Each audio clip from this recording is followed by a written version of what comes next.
Hariom student standard 4 subject Gujarati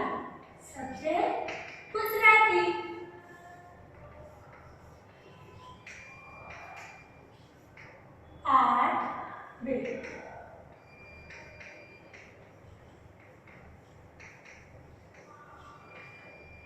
दादा खोवाय छे। लास्ट टाइम આપણે ક્યાં સુધી જોયા હતા?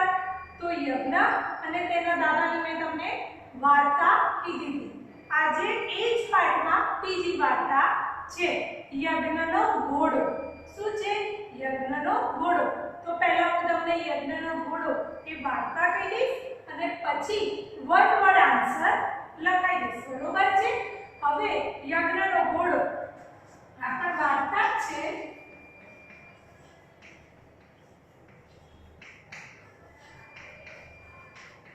લાસ્ટ ટાઈમ યજ્ઞ એટલે દાદા ખોવાય છે માં બાળક હતો જે મેળામાં ખોવાઈ જાય છે। આ યજ્ઞનો ઘોડો। હવે આમાં કેવું છે? તો સૌથી પહેલા આ વાર્તા કહેતા પહેલા મારે તમને એક વાત કહેવી છે। કઈ વાત? તો બધા પ્રભુ શ્રી રામ, ભગવાન શ્રી રામને ઓળખો છો ને? ફોટામાં જોયા હશે, મંદિરમાં જોયા હશે, કોઈના ઘરે પણ ફોટો હશે। અને હમણાં રિસન્ટલી આ કોવિડ-19 ના વેકેશન જે તમને લાગુ પડ્યું એમાં રામાયણ અને મહાભારત બે ટીવીમાં બતાવી હતી। એમાં રામાયણમાં ભગવાન શ્રી રામની વાર્તા કથા આવે છે અને એટલે તમે બધા ભગવાનને એ રીતે પણ ઓળખતા હશો ને। ભગવાન છે એટલે બધા જ કોઈ પણ મંદિરમાં એમનો ફોટો હોય અથવા મૂર્તિ હોય। તો ભગવાન શ્રી રામ, હવે ભગવાન શ્રી રામ એમના પત્નીનું નામ સીતાજી, એમને બે બાળક લવ અને કુશ।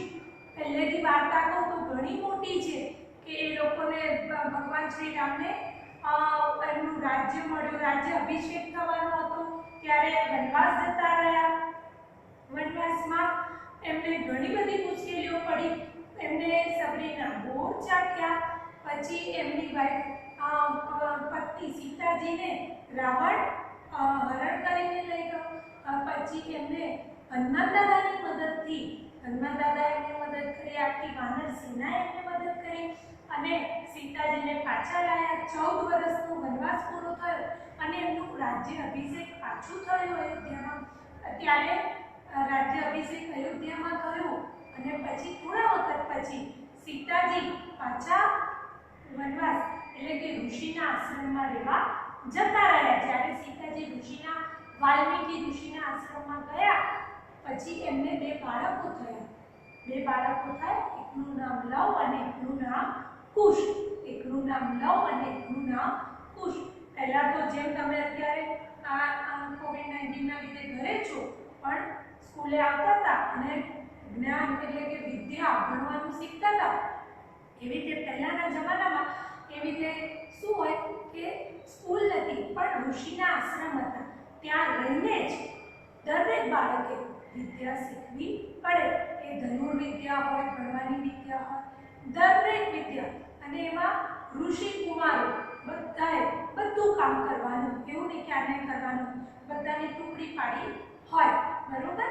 એટલે આ રીતનો આશ્રમ હોય અને એમાં પણ આટલી મોટી રામાયણમાંથી નાનો ભાગ લીધો છે, આટલી મોટી રામાયણમાંથી નાનો ભાગ કે વાલ્મીકી ઋષિના આશ્રમમાં કે લવ, સીતાજીનો પુત્ર લવ બેઠો છે, એની જોડે બે બીજા ઋષિ કુમારો છે, બંને વાતો કરે છે, એટલામાં યજ્ઞનો ઘોડો આવે છે। હવે યજ્ઞનો ઘોડો એટલે શું? પહેલા રાજા મહારાજામાં કેવું હતું કે હવન યજ્ઞ કરવાનો હતો, એ યજ્ઞનો ઘોડો એકદમ સરસ શણગારેલો જે રાજ્યમાં જાય અને યજ્ઞના ઘોડાની પાછળ આખી સેના હોય, જે રાજ્યમાં જાય એ રાજા કે કોઈ એને બાંધે નહીં તો એ રાજાનું થઈ જાય, અને જો એ રાજા એને બાંધે યજ્ઞના ઘોડામાં તો એને સેના જોડે યુદ્ધ કરવું પડે અને હારી જાય તો એને પોતાનું રાજ્ય સામેવાળા રાજાને આપી દેવું પડે। એટલે લવ અને બે ઋષિ કુમારો બેઠા છે, ત્યાં યજ્ઞનો ઘોડો આવે છે। હવે યજ્ઞનો ઘોડો આવે છે એટલે લવ શું કરે? આ તો યજ્ઞનો ઘોડો છે, આ યજ્ઞનો ઘોડો છે, ચાલો આપણે એને પકડીએ, ચાલો આપણે એને પકડીએ. તો પહેલો ઋષિ કુમાર શું કે? ગુરુદેવ કહેતા હતા, એટલે વાલ્મીકી ઋષિ ગુરુદેવ કહેતા હતા કે યજ્ઞના ઘોડાની પાછળ ઘણી લાંબી સેના હોય, યજ્ઞના ઘોડાની પાછળ ઘણી લાંબી સેના હોય, આપણે એની જોડે યુદ્ધ કરવું પડશે. લવ કહે ઘોડાને પકડી લેતા કે પકડ્યો આ ઘોડાને. આ રાજા રામચંદ્રજીની હિંમત તો જુઓ, યજ્ઞનો ઘોડો કોનો હતો? રાજા રામચંદ્રજી, પ્રભુ રામનો હતો. કે આ રાજા ઘોડાને પકડે છે અને કહે છે કે આ રાજા રામચંદ્રજીની હિંમત તો જુઓ, આપણા આશ્રમની જગ્યામાં, જગા આમ તો આપણે જગ્યા બોલીએ જગ્યા છે, આપણી આશ્રમની જગ્યામાં ઘોડાને મોકલે છે. એટલે શું આપણી આશ્રમની જગ્યા એમને લઈ લેવાની છે? આપણે નમવા માંગીએ છીએ, એ કેમ ચાલે? આપણે આશ્રમની જગ્યા આપી દઈએ એટલે આપણે એમ કે સોરી ચલો લઈ લો, આપણે નમીશું નહીં. બીજો ઋષિ કુમાર આને આશ્રમની ગૌશાળા, શું છે? ગૌશાળા. ગૌશાળા એટલે ગૌ, ગૌ એટલે ગાય, ગાયોની શાળા સ્કૂલ હોય ના, પણ એક સાથે ઘણી બધી ગાયો હોય બાંધીએ એને ગૌશાળા કહેવાય. બીજો ઋષિ કુમાર શું કહે છે? ચલો આને આશ્રમની ગૌશાળામાં બાંધી દઈએ. લવ કહે એ જ બરાબર છે. રામને પણ ભલે ખબર પડે, રામને એમને ખબર નથી રામ મારા પિતાજી છે. શું કહે છે? રામને ભલે ખબર પડે કે શેરની માથે સવા શેર હોય જ છે, બરોબર? એટલે ભલે રામને ખબર પડે. કુશને પણ ઘોડો બતાવજો, મેં જોયો, મારા ભાઈ કુશને પણ ઘોડો બતાવજો. સૈનિકો આવે છે એટલી વારમાં, ઘોડો પકડે પછી સૈનિકો આવે. સૈનિકો કહે ઉભા રહો, ઘોડો પકડ્યો છે એટલે અમારી જોડે તમારે યુદ્ધ કરવું પડશે, અમારી જોડે તમારે યુદ્ધ કરવું પડશે. એટલે લવ કહે છે એનું ધનુષ સંભાળતા કે કોઈ વાંધો નહીં, અમે તૈયાર છીએ, અમે તૈયાર છીએ. લવ ત્યાં લવ પણ આવે છે કે ભાઈ કુશ હું પણ તૈયાર છું, ચલો યુદ્ધ કરીએ. એટલે લવ શું કહે છે? ભાઈ કુશ તું હમણાં ઉભો રહે, આને તું એકલો પહોંચી વળીશ. ત્યાં તો સુમંત એટલે એક સૈનિકનું નામ છે. અરે માત્ર 2 છોકરાઓ આટલા બધા સૈનિકોને હરાવી દીધા, યુદ્ધ થાય છે અને સૈનિકો હારી જાય છે. ચંદ્રકેતુ કહે છે અજબ છે છોકરા, ગજબ છે કે સૈનિકોને હરાવી દીધા, બરોબર? એના પછી તો આ યુદ્ધ આગળ ચાલે છે. લક્ષ્મણજી એટલે કે એ લોકોના કાકા થાય, રામ ભગવાનના નાના ભાઈ લક્ષ્મણજી આવે છે, એમને હરાવે છે. ત્યારે સીતાજીને ખબર પડે છે અને પછી એમને સીતાજી કહે છે કે તો તમારા કોણ છે? પિતા છે. એટલે આ સ્ટોરી આગળ એવી રીતે જાય છે, પણ આ સ્ટોરીનો આટલો ભાગ તમને વાર્તા સ્વરૂપે આપ્યો છે. ટૂંકમાં 2 બાળકો કેટલા હિંમતવાળા છે. મેં તમને વાર્તા કીધી છે, આવી જ વાર્તા છે, ચોપડીમાં પણ આપી છે પાઠ્યપુસ્તકમાં. તો પેન્સિલ ઊંધી રાખીને અથવા હાથ રાખીને આંગળી રાખીને વાર્તા જોસ્તી વાંચતા જજો ને કરતા જજો. અઘરા શબ્દ છે એ હું તમને લખાવી દઉં, પછી આપણે વન વર્ડ આન્સર લખી દઈશું, બરોબર? લાસ્ટ ટાઈમે મેં તમને અઘરા શબ્દો લખાયા હતા, આ વખતે પણ જુઓ.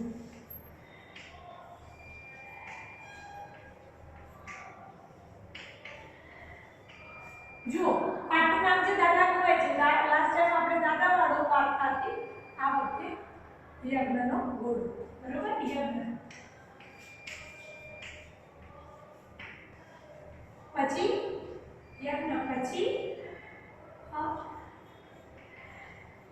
વાલ્મીકી, પછી સીતાજી, સીતા ના કહેવાય, સીતાજી,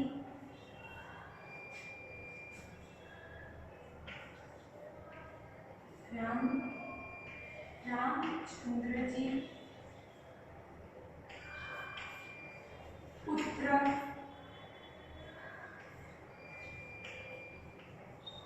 સૈનિક,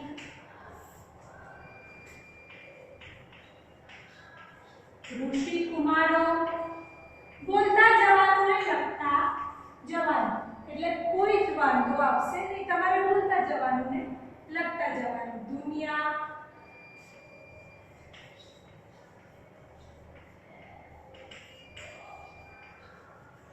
धनुष,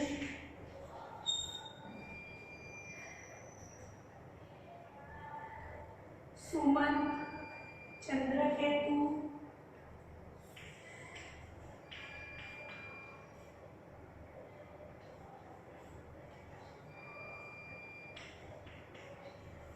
હવે આટલા મેં 10 11 લખાયા છે. તમને એવું લાગે કે આનાથી બીજા અઘરા શબ્દ છે જે તમને નથી ફાવતા, લખવામાં અને બોલવામાં અઘરા પડે છે, તો તમારે પણ લખી લેવાના. આ લખી કાઢો એટલે વન વર્ડ આન્સર હું તમને લખાવું. લખી કાઢો ફટાફટ.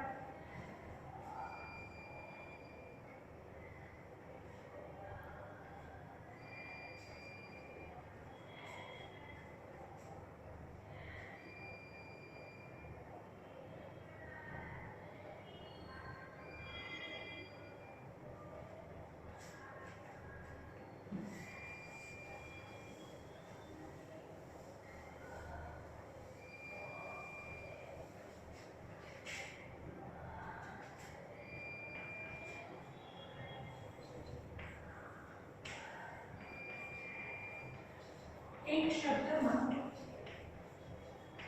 जवाब लखो.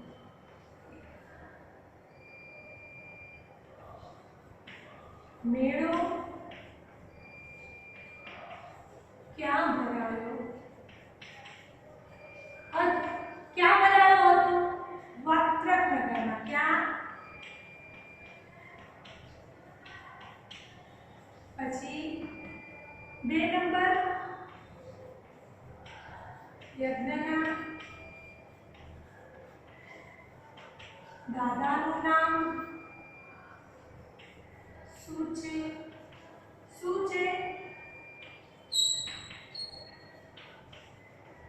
ત્રિકમદાસ. શું છે? ત્રિકમદાસ. યજ્ઞ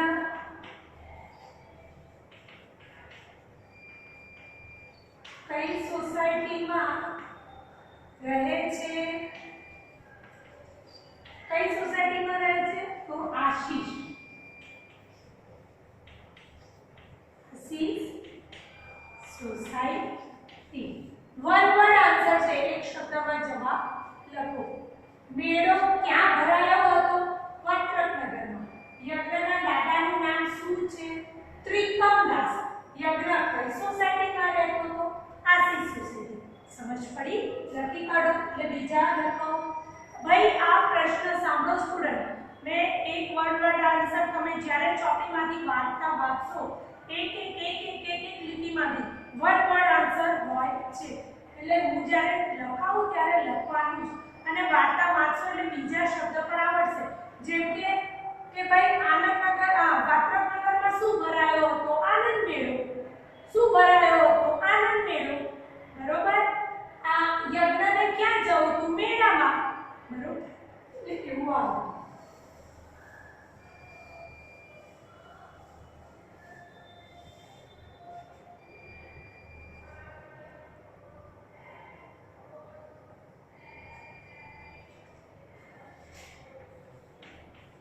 દાદા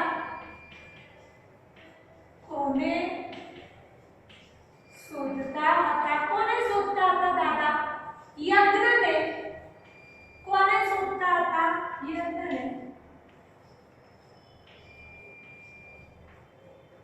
દાદા કોને શોધતા હતા?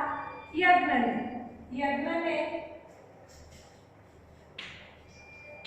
શું ખાવું હતું અથવા શું ખાવાની જીદ કરી?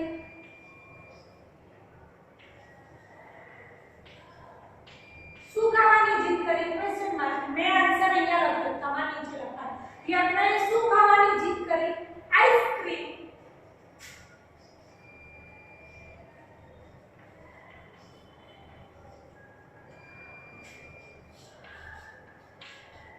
દાદા શું લેવા ગયા? શું લેવા ગયા દાદા? ચકડોળની ટિકિટ.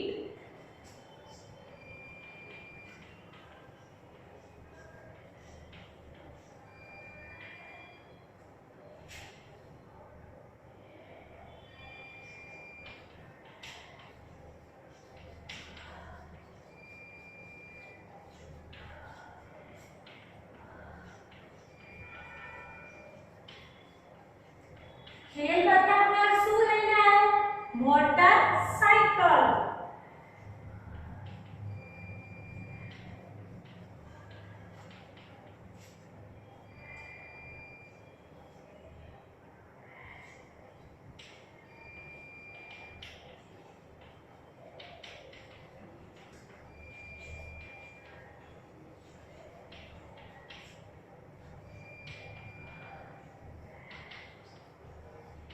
યજ્ઞ જોડે ધીમે ધીમે કોણ ચાલતું હતું? પોલીસ અંકલ ચાલતા હતા ને?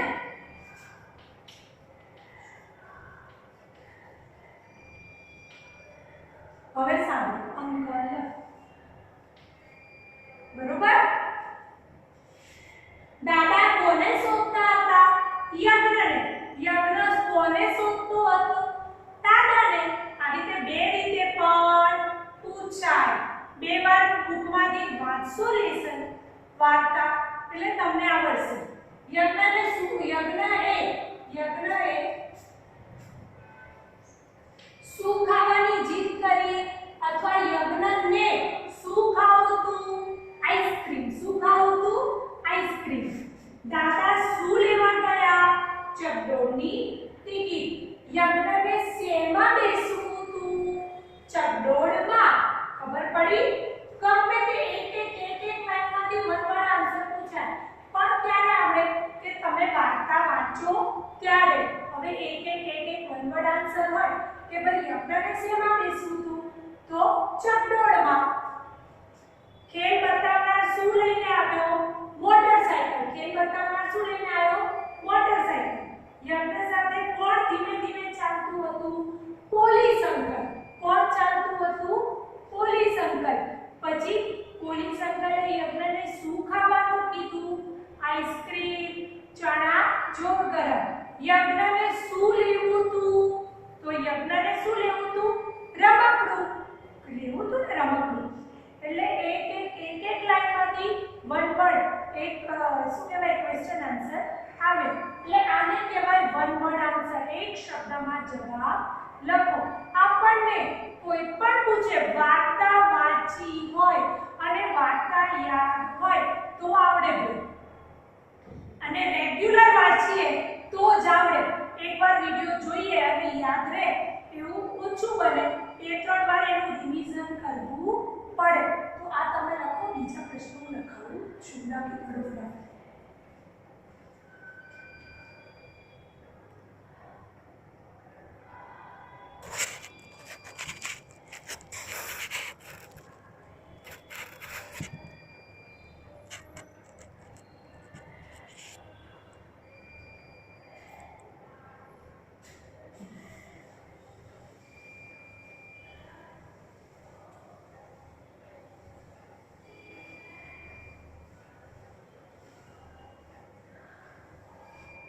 બરોબર. હવે 9.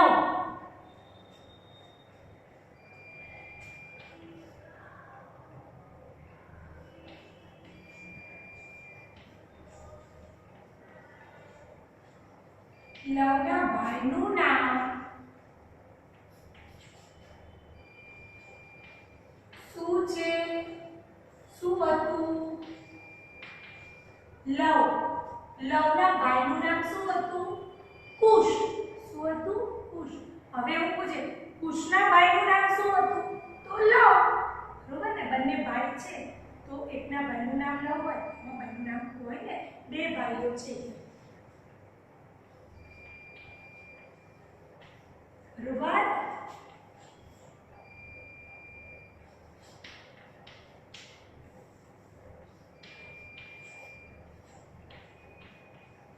લવ સાથે કેટલા ઋષિ કુમારો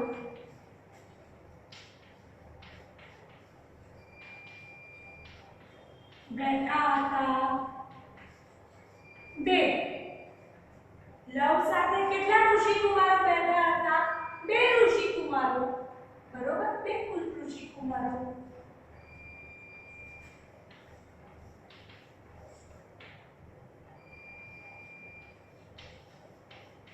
લવ કુશ કોના પુત્ર હતા? આના પર સીતાજી. હવે સાંભળો, રામચંદ્રજીના પણ હતા ભાઈ, બરોબર, પણ અહીંયા આપણને સીતા માતા લખ્યું છે એટલે એવું નહીં રામચંદ્રજી લખો તો કંઈ ખોટું ના પડે, પણ સીતા માતાના પુત્ર હતા, સીતા માતાને રામચંદ્રજીને, બરોબર. હવે એવું પણ પૂછે, જો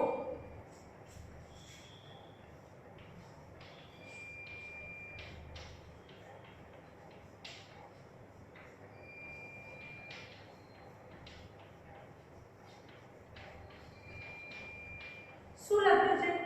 સીતા માતાને કેટલા પુત્ર હતા? 2. કેટલા પુત્ર હતા? 2. સીતા માતાને કેટલા પુત્ર હતા? 2. ગમે તેમ પૂછે આપણને, વાર્તા છે આપણી સામે, વાર્તા છે એટલે વાર્તા આપણને આવડે તો આ વનવર્ડ આન્સર આવે, બરોબર. એના પછી સાંભળો, યજ્ઞનો ઘોડો કોનો હતો?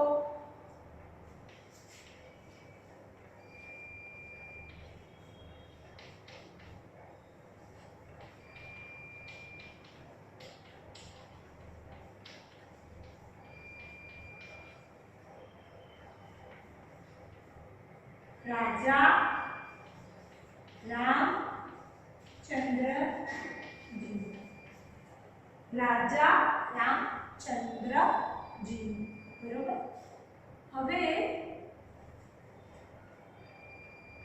પછી યજ્ઞનો ઘોડો કેવો હતો? શણગારેલો. ખબર પડી? યજ્ઞનો ઘોડો કેવો હતો? શણગારેલો હતો. કોઈ પણ પૂછે આપણને આવડવું જોઈએ. લવ કુશે કોને હરાવ્યા? સૈનિકોને. કોને હરાવ્યા? સૈનિકોને. આપણે આમ પૂછે કે આમ પૂછે, આપણને આવડવું જોઈએ.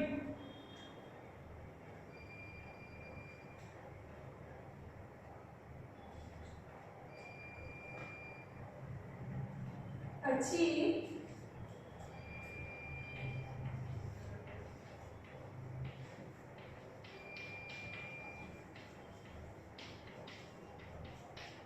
કોને પકડ્યો?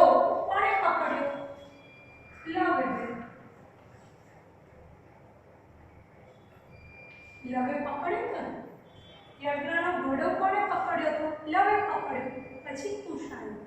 એટલે આવી રીતે વનવર્ડ આન્સર આપણને આવડવા જોઈએ, બરોબર. હવે મેં પાછું તમને પાઠ વંચાયો છે. પાઠ્યપુસ્તકમાં લાસ્ટ ટાઈમ આ વાક્ય કોણ બોલે છે એને લખાયું હતું.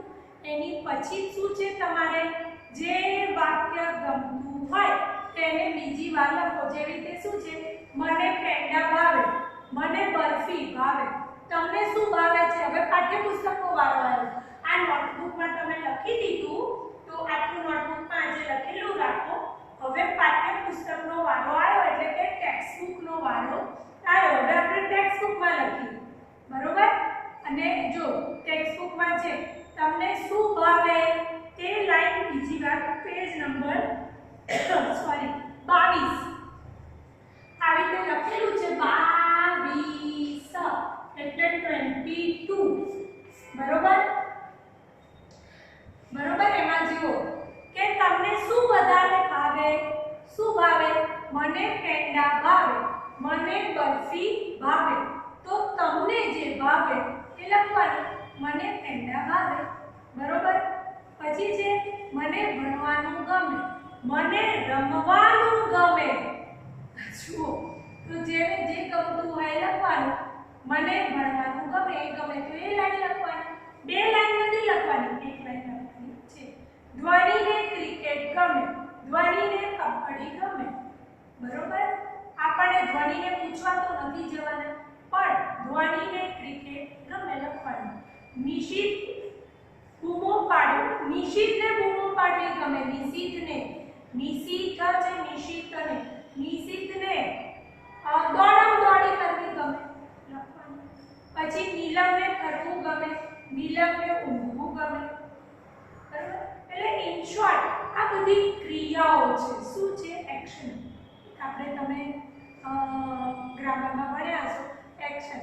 તો ભણવું, ઊંઘવું, લખવું, બરોબર, ખાવું, આ બધી ક્રિયા છે. શું છે? ક્રિયા, એક્શન. બરોબર. તો હવે એના પછી તમને શું છે? યજ્ઞનો ઘોડો વાર્તા છે. વાર્તા 2 વાર વ્યવસ્થિત વાંચજો. આવડશે, વાંચતા આવડશે તો આ પ્રશ્નોના જવાબ પણ તમને આવડશે. મેં જો આન્સર અહીંયા લખ્યા છે ભાઈ, કેમ કે હું અહીંયા સાવ નીચે લખું તો તમને દેખાય નહીં, મારે વારંવાર ઘૂસવું પડે, બધું થાય. એટલે આના પછીના પીરિયડમાં આપણે શું છે જોઈ લઈએ. તો એના પછીના પીરિયડમાં ટેક્સ્ટ બુકમાં છે ભાઈ કે ક્ષત્રજ્ઞ, ક્ષત્રજ્ઞ, બરોબર.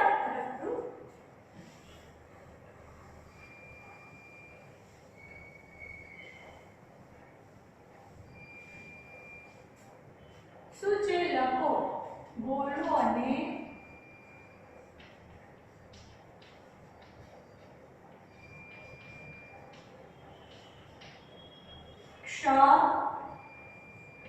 તમારે આ ઊભું છે અને તો એ બોલતું જવાનું અને લખતું જવાનું. એમાં પણ તમને ડબલ લાઈન આપેલી છે. શું આપેલી છે? Double line. તો ડબલ લાઈનમાં બોલતું જવાનું. પછી છે યજ્ઞના ઘોડામાં. યજ્ઞનો ઘોડો સંવાદમાં તમે જે વાક્યમાં શબ્દ નીચે લીટી કરી હોય તેવા 5 વાક્ય અહીં લખો. તો 5 વાક્ય લખવાના છે. યજ્ઞનો ઘોડો સંવાદમાં તમે જે વાક્યમાં શબ્દ નીચે, બરોબર, તમે જે લાઈનમાં યજ્ઞ કે ઋષિ કુમારના રૂપ પર લીટી કરી હોય અગ્ર શબ્દ એટલે 5 વાક્ય લખવાના છે. પછી છે સીતાજી ક્યાં રહેતા હતા? સીતાજીના પુત્રના નામ લખો. એમને કયો ઘોડો પકડ્યો હતો? 2 નાના છોકરાઓને કોણે હરાવી દીધા? આ પ્રશ્નના જવાબ હું નેક્સ્ટ પીરિયડમાં તમને લખાવીશ. એ પણ વન વર્ડ આન્સર છે અને એકમાં 2 શબ્દ આવે છે, પણ હું નેક્સ્ટ પીરિયડમાં લખાઈશ. આજે અહીંયા સીમિત રાખીએ, બરોબર છે? તો થેન્ક યુ. હરિઓમ.